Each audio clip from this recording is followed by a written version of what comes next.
Hi friends, welcome to Sujata Nalabagam. இன்னைக்கு morning ஒரு பிரேக்ஃபாஸ்ட்டுக்கு வந்து ஸ்டஃப்டு பன்னீர் பாக்கெட். அதுக்கு என்னென்ன வேணும்னா வெங்காயம், பெரிய வெங்காயம் ஒரு 2 எடுத்து இந்த மாதிரி சாப் பண்ணி வச்சுக்கோங்க. பன்னீர், டொமேட்டோ, கேப்சிகம், அப்புறம் ஒரிகானோ, சில்லி ஃப்ளேக்ஸ், சீஸ், அப்புறம் ரோஸ்ட் பண்ணுறதுக்கு பட்டர். இப்போ இந்த வெஜிடபிள் ஸ்பைசஸ் எல்லாத்தையும் ஒரு பவுல்ல போட்டு மிக்ஸ் பண்ணணும். டொமேட்டோவை லாஸ்டா வச்சுக்கலாம். அப்புறம் ஒரிகானோ, சில்லி ஃப்ளேக்ஸ் எல்லாத்தையும் இப்போ ஒரு பிரெட் எடுத்துக்கோங்க. ஒரு சீஸை எடுத்து அப்படியே இதில் வச்சுக்கோங்க. வச்சுட்டு இந்த ஸ்பைசஸ் வெஜிடபிள்லாம் போட்டோம்ல அதை இது மேலே அப்ளை பண்ணுங்க. டொமேட்டோ,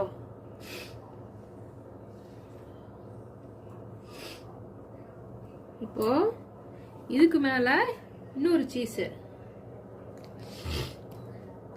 ஸ்டஃப் பண்ணிட்டு இன்னொரு பிரெட் எடுத்து இப்படி வச்சுக்கோங்க. வச்சுட்டு நல்லா ப்ரெஸ் பண்ணிக்கோங்க. ஃப்ரெண்ட்ஸ், என்கிட்ட கிரில் கிடையாது, அதனால் தோசை கல்லையே தான் பண்ண போகிறேன். ஸ்டவ் பண்ண ப்ரெட்டை அப்படியே இதில் வச்சுருக்கேன். ஹீட் ஆன உடனே இது மேலே இந்த பட்டரை வந்து இப்படி இப்படியே வச்சு எடுங்க. திருப்பி வைக்கும்போது நல்லா ரோஸ்ட் ஆகிடும்.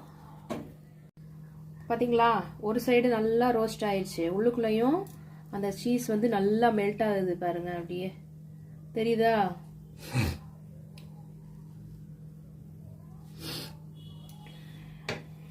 நல்லா கீழே இருக்கிற பிரெட்டும் நல்லா ரோஸ்ட் ஆகணும் இல்லையா, அதனால நல்லா ப்ரெஸ் பண்ணி விட்டுக்கோங்க. நல்லா வெஜிடபிள்ஸ் விழுந்துடாமல் இருக்கணுங்கிறதுக்காக ரொம்ப கஷ்டப்பட்டு நான் திருப்பி போட்டேன். ரோஸ்ட் ஆயிடுச்சு ஃப்ரெண்ட்ஸ்.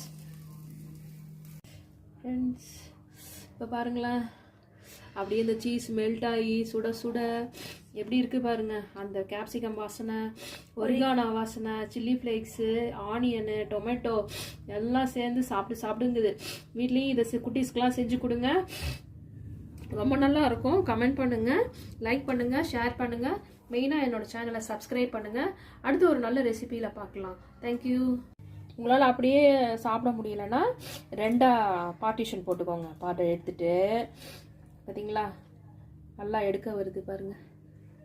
நல்லா வெஜிடபிள் கூட நல்லா பாயில் ஆயிடுச்சு. நல்லா குட்டீஸ்க்கு பண்ணி கொடுங்க, ரொம்ப விரும்பி சாப்பிடுவாங்க ஃப்ரெண்ட்ஸ். தேங்க்யூ.